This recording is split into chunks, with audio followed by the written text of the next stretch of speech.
Welcome to the Lancashire Lad podcast and my football show, Balls to It. Every week we discuss a new topic regarding the football world and you are entitled to your opinion as well. If you think we are talking bollocks, you are more than happy to tell us.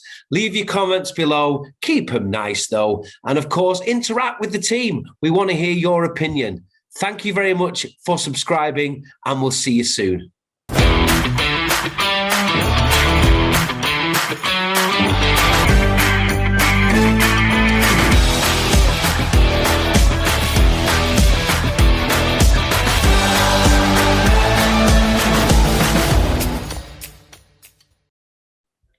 Welcome to the Lancashire Lad podcast and an even more exciting episode than the last one, because last time we spoke, England were in the quarterfinals of the Euros.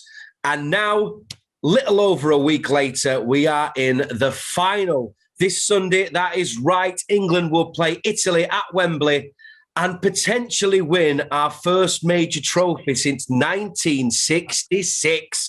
So I am excited once again to introduce my guests to you. We've got Tony Lewis, Craig, and of course, Greg Lambert. I don't know why I left Craig's second name off, but I did. Anyway, good evening, chaps. How are we? Are we all excited? Yeah, super buzzing. You know what I mean? I think everybody's just crest of a wave now, isn't it, across the nation? It is. Fever pitch is at hand. Tony, we'll go straight to you. What was last night's game like? Did you enjoy it? What were your thoughts? I was watching it on the Disney Magic ship. So, as you do. You do. And bizarrely, my dinner sitting was at 8:40. So I basically had dinner for 20 minutes with loads of Scottish and Welsh people just to keep the family. But, missed that a lot of the second half, but got the vital bits in. Just thought, I thought we showed great character going from a weak free kick. I know people talk about the penalty being pretty dubious, but I thought the free kick of theirs was, I think that goes on all over the field. And I thought that Pickford could have done better with it. But listen, he can have a pass after his heroics throughout the tournament. So let's hope that that's a bit of a one out of the way as well. And then, you've always got that kind of feeling with England that, is it going to happen or is it not? And I think testament to the character that Southgate's built within the squad, they came through and I thought they showed amazing resolve. Absolutely. Craig, I take it you watched it as well. Well, I hope you do. That's why you're on this show. What did you think? Yeah, I think great performance. I think workmanlike. I think they played like they have the whole tournament. I think even I'll be a little bit critical. I think still we can still play better personally, but we're winning football games and that's the main thing. And just the resolve of the team, I just think that they look so solid. Yes, there was a few nervy moments last night, but I think as the longer the game went on, I think we were the better team. Denmark sort of blew a gasket really. I think for about 60 minutes they looked a solid team, a good team, and you can see why they got to the semi-finals. But yeah, what a result, and look forward to Sunday. Now it's going to be obviously a long wait for Sunday, and obviously it's going to be another difficult game against a very good Italian side. Absolutely. Before we go to Greg, I'll just quickly say, I will tip my hat to Tony Lewis because he said that at some point, all that energy and passion would catch up on Denmark. And as you just pointed out, Craig, the longer that game went on, the more the tank of the Danes emptied. So Tony knows his stuff, doesn't he? I would tip my hat to Tony on that. Right, go straight to Greg. Greg, I'm looking forward to this breakdown. Hit us with it. It's brilliant. Yeah, it's great. I watched the game in a local pub. I had a strange experience because this has never happened to me before. The stream in the pub, as I discovered just before the Denmark goal, it was about a minute or 2 minutes behind the television coverage that everybody else was watching. It's not fucking free to air TV. Terrestrial, isn't it? No, I don't think it was, because we were getting text messages on my table from like wives and friends who were like spoiling what was happening, which was quite a weird thing to deal with. So I knew Denmark had scored before they scored, and the worst one was somebody decided to tell us that Harry Kane had scored before he scored, which completely ruined the winning goal. Oh, bloody hell. What did you think of the performance? Never mind. If it's, I mean, at the end of the day, if it's going to happen with England, I think, winning you know what I think's happened, I'm Greg? not that bothered, really. Greg, what I think happened, I think you watched it on ITV+1. Could have been. Yeah. No, it wasn't that far behind. The thing is, Greg's that laid back, he probably would have been cool with it anyway. I'd have to turn my phone off, Greg, to be honest. I would, if you knew it was behind, I'd have to turn my phone off, mate. I would have. I did, and yeah, I was yelling at people after the first one, but they just didn't listen. So there we go. But yeah, overall, I thought, bearing in mind the pressure and the occasion and the history and the level of the opposition, for me, that was England's best performance of the tournament. I thought they were fantastic. Oh, right, fantastic. Yeah, yes, interesting. Took me by surprise, and I thought you were going to go on. Right, okay. So I think basically this group of players are different from any other group of players we've had for a long, long time. They're mentally strong, which is good to see in an England team. You look back to the early 2000s when you've got all them world-class players. Ashley Cole, Rio Ferdinand, John Terry, Steven Gerrard, Paul Scholes, Frank Lampard, all these, David Beckham, all these magnificent footballers, and it just didn't happen. And you've got this group of young players that just play for each other, and the mentality's there, isn't it? And Sterling rightly got a lot of plaudits last night. However, I thought Calvin Phillips was absolutely fantastic last night. Any opinions on players that caught the eye? Craig? Yeah, like you said, Phillips and Rice. Yes, as I used to be a fellow midfielder, the work they put in there was great. And then obviously, I think Harry Kane as well. Balls into him. I think he come deep at times, but I think that was probably his best game in the tournament so far. I just think his overall play, his hold-up play, yes, sometimes some of the balls up to him weren't great, and the big lad Vestergaard, the Southampton centre-half, was obviously good in the air against him. But I just think defensively, again, Kyle Walker, fantastic. I think, especially in the first half, I think Maguire and Stones got dragged into certain areas they shouldn't have, and Walker, as a great defender that he was, covering. And obviously, it's got to be you've got to be frustrated as a Denmark player or any player at the minute when you realise Kyle Walker's after you, because you've got no chance of getting the ball, have you? So I think he's been fantastic, and I just think that the overall team, like Greg said, the occasion, I just think everyone played really well, and what a result! Like we said, it was a great performance. Absolutely. As you touched on there, you said Harry Maguire. Now, Tony champions Harry Maguire quite a bit. I thought he was absolutely sensational in the air last night. Anything that went in that box was literally dismissed with instant dismissal from Harry Maguire. Tony, do you want to cover anything about his performance that you saw? Well, I think that since the first couple of months where he got a lot of criticism, I think it's no kind of coincidence that coincided with all the issues he was having off the field with the arrest and things like that, which still hasn't been sorted, but bizarrely, hasn't it? Which will probably just go away. I think he's been really top notch. Watching him week in, week out, he's a great organizer. What I will say about the game, and Craig just mentioned Kyle Walker. It seemingly 12 months ago his international career seemed over, didn't it? He'd left him out. He didn't seem like he could come back. And, all that conversation about having Trent in and whether Trent was going to make it or not. Now, just with the footballing gods being, don't want to wish injury on any player, not even a Liverpool one. So, like, Trent being injured, unfortunately, has kind of made that decision for him. But Southgate has managed the situation defensively well. He's kept with the people he trusts.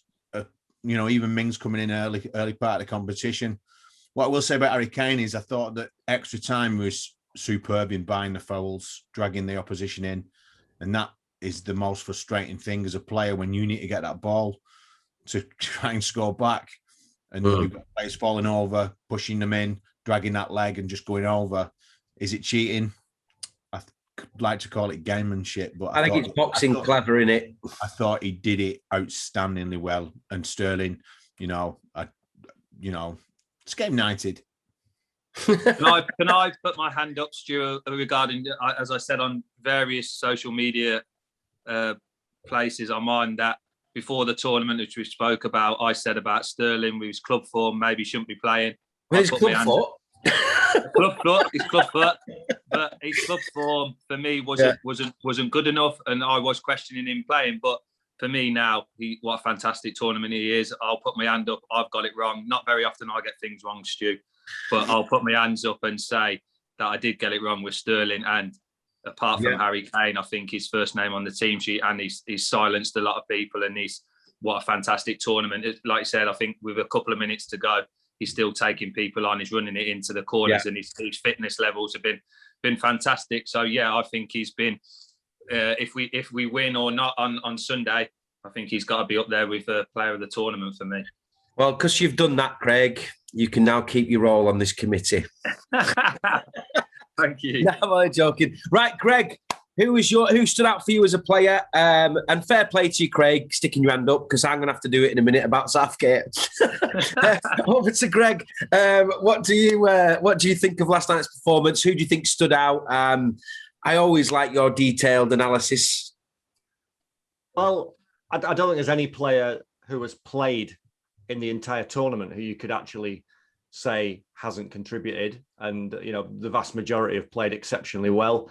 I think John Stones deserves a bit of praise, because I think he's been the past being the guy who's, you think he's got a mistake in him and he's going to play out from the back too over elaborately, and he's going to get us in trouble and cost us a goal. And I just think he's gone about his business very tidily, quietly. I thought he defended really well again last night. Luke Shaw, again, I think is getting so much further forward. In these knockout stage games, I thought, again, he was brilliant last night. Sterling, as has been rightly said, like Craig says, still having a fantastic chance in the 120th minute, nearly scoring a third, just keeping going and going and going. And I think one of the most interesting things about last night was the use of Jack Grealish. And I was going to bring that up shortly. Yeah, you're going to bring that up. Yeah, I mean, I think when Grealish was on the pitch was England's most effective spell. But I think that the way he's used him, I think, has been nothing short of brilliant. I really do. I just think the way that Southgate managed the game, and again, the second period of extra time, a lot of people were sort of raising eyebrows and going, he's taken Grealish, he's subbed the sub, he's taken Grealish off and gone to 5 at the back and Trippier. But you look at the way we controlled that second period of extra time. He just shut, we had Grealish on the pitch to get the winning goal, and then the last 15 minutes kept the ball, saw it out, finished in style. When have you ever seen an England team do that? Absolutely. I could, I have to agree. It's a question I was going to ask Craig first, actually, regarding the Grealish thing. I do agree with what you said, Greg. I thought when he came on, we did look far, far, far more in control of the game. And I have to say, as a massive Grealish fan, I was one of them people going, what's he doing? Craig, as a player that's obviously played in big games, i.e. at Wembley, how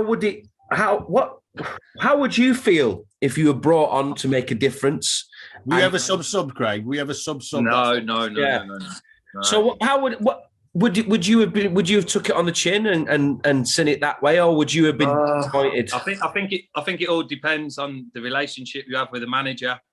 I think obviously by the looks of it, everyone, obviously the relationship Southgate has in the England team, his man management skills, the way he is with the players. Even when you look the other day when Grealish didn't come on against Ukraine, he had his arm around him, speaking to him, probably telling him why he didn't come on.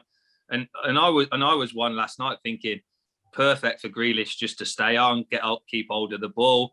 When you look at it now and just buy fouls, take it into the corner.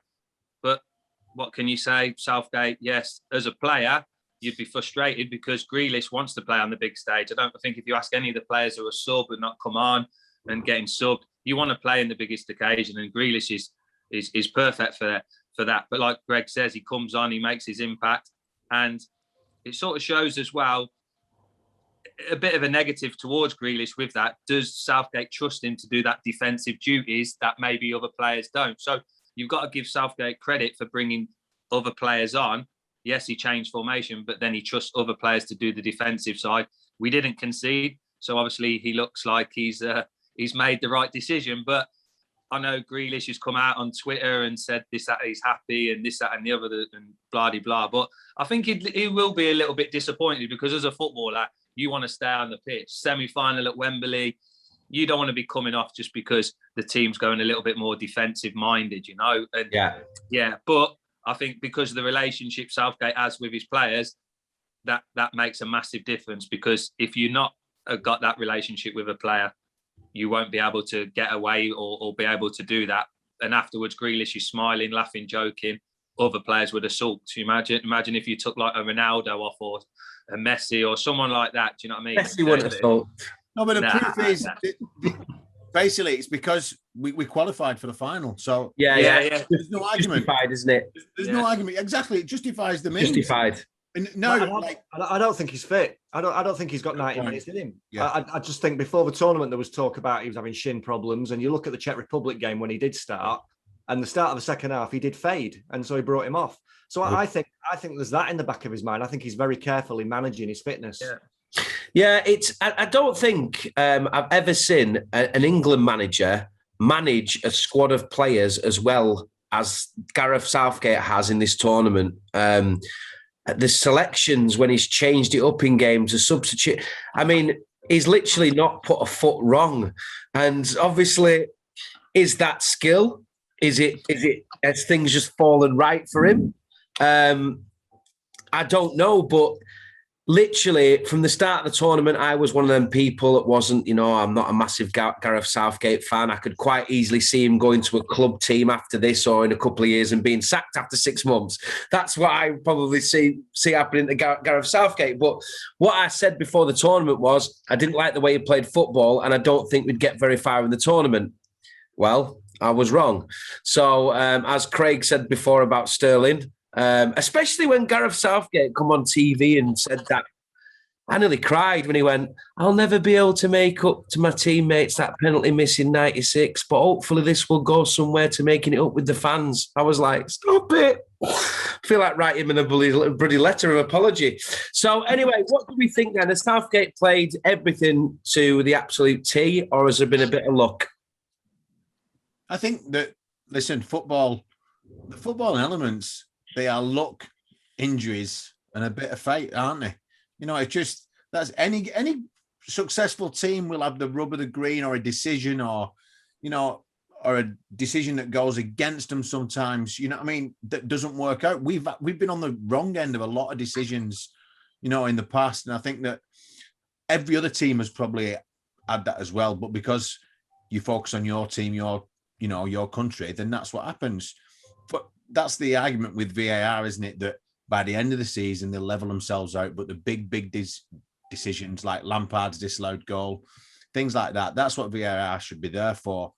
I just think, all form goes out the window on Sunday, doesn't it? And it's now down to you're going to need a bit of a luck on Sunday.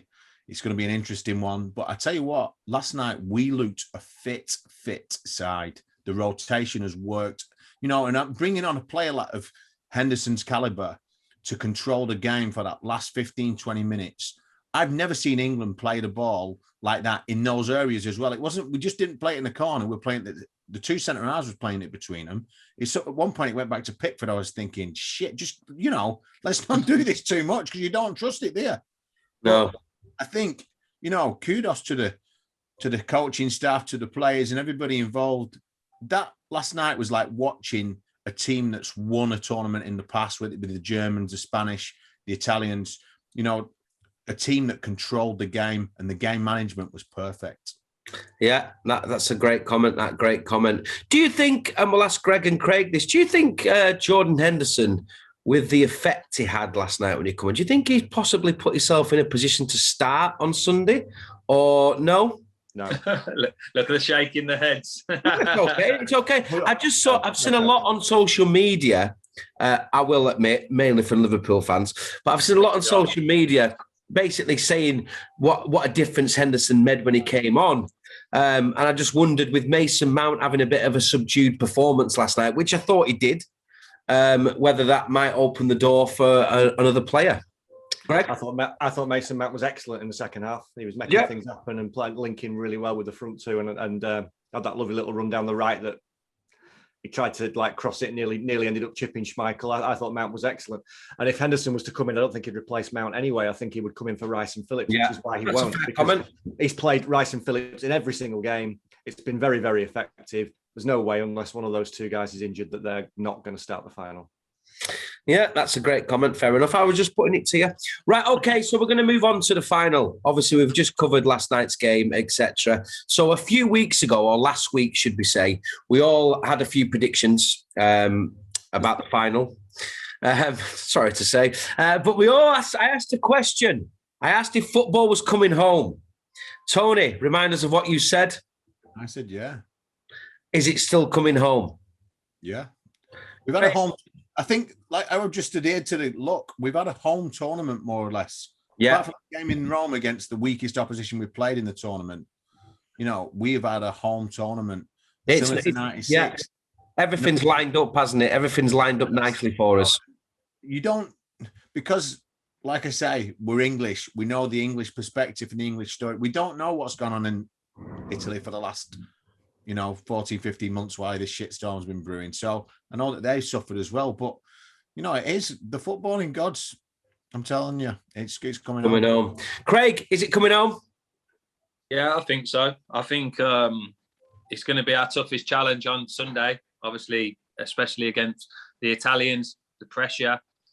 I just think on last night's performance, we still a little bit of improvement for me. We need to beat the Italians. I think they're a bit like us, the way they play as well. It'll be interesting what Southgate does. Does he match up formations with them? I think key's going to be midfield in that central area. Who wins the game?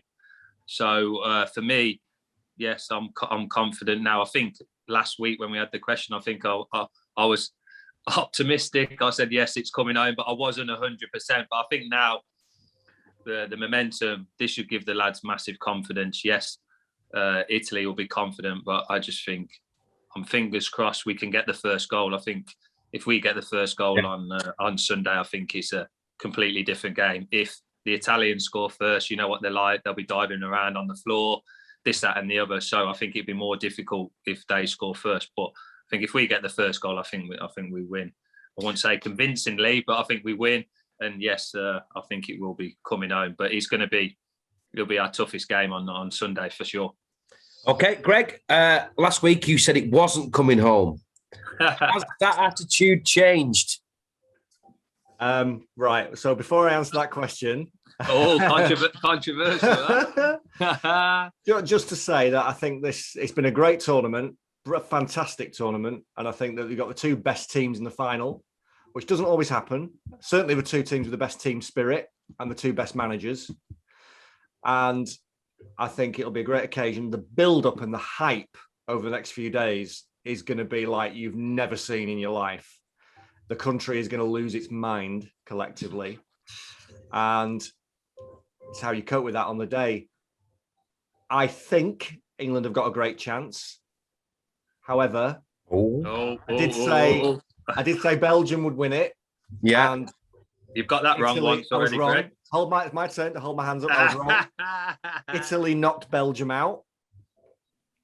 So do I go with the team that I said would make the final, which was England, or do I go with the team that beat my pick, Italy? And I think to be on the safe side, because I'll be delighted if England win, I'm going to say that Italy are going to win. Fucking hell, Greg. Just your ass, pal, from sitting on that fence. Yeah. Italy will win. And then if they do, I look like a great predictor. And if they don't, I don't care. Right.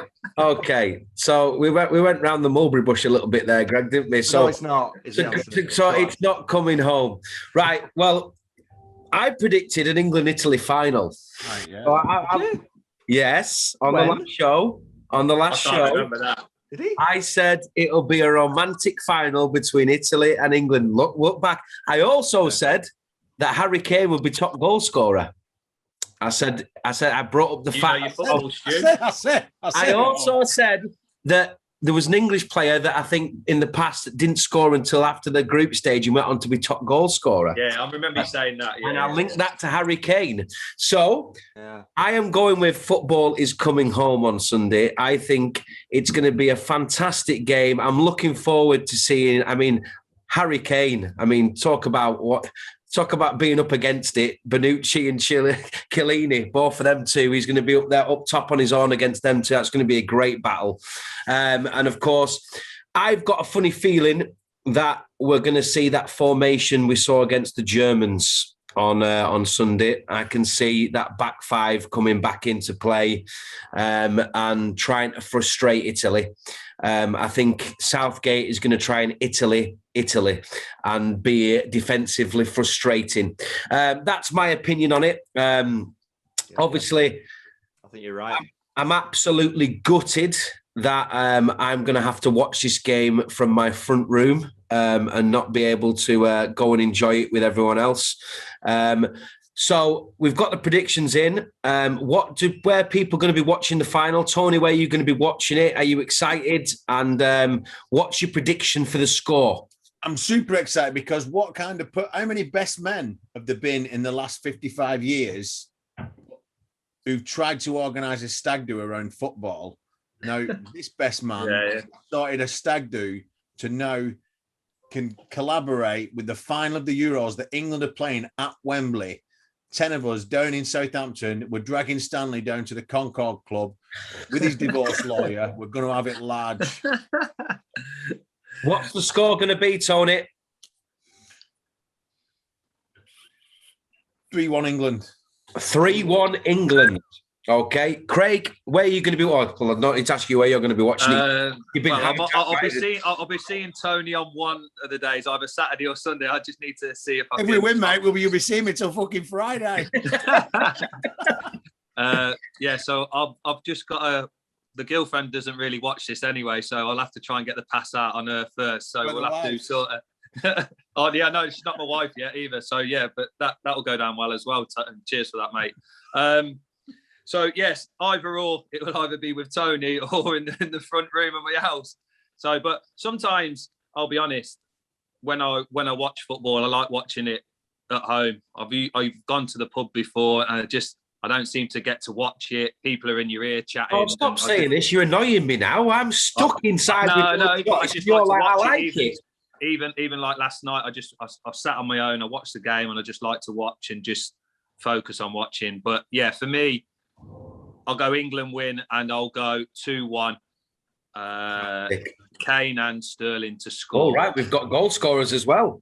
Fair enough. Greg, what is your score? You're going to go for the typical one in Italy, aren't you? Yeah. And I'll be watching it. Aside from Wembley, the only place I can trust that what I'm actually watching is happening in real time is in the living room. So you're going to be watching at home, are you? Yeah, I will be. Yeah. Well, Greg, there might be an opportunity for us to do a live stream together. I did a commentary last night, so if you want to join me, you can. Not let me come. Gemma! I got a bit excited in the moment. My prediction for Sunday, I'll be watching it in the front room. My prediction is going to be quite simply a very frustrating, dull game, and England will score with around 30 minutes to go and we'll win 1-0. It'll be Harry Kane, and that will secure him as top goal scorer of the tournament, I do believe. I might be wrong. Joint. Joint then. Okay, joint.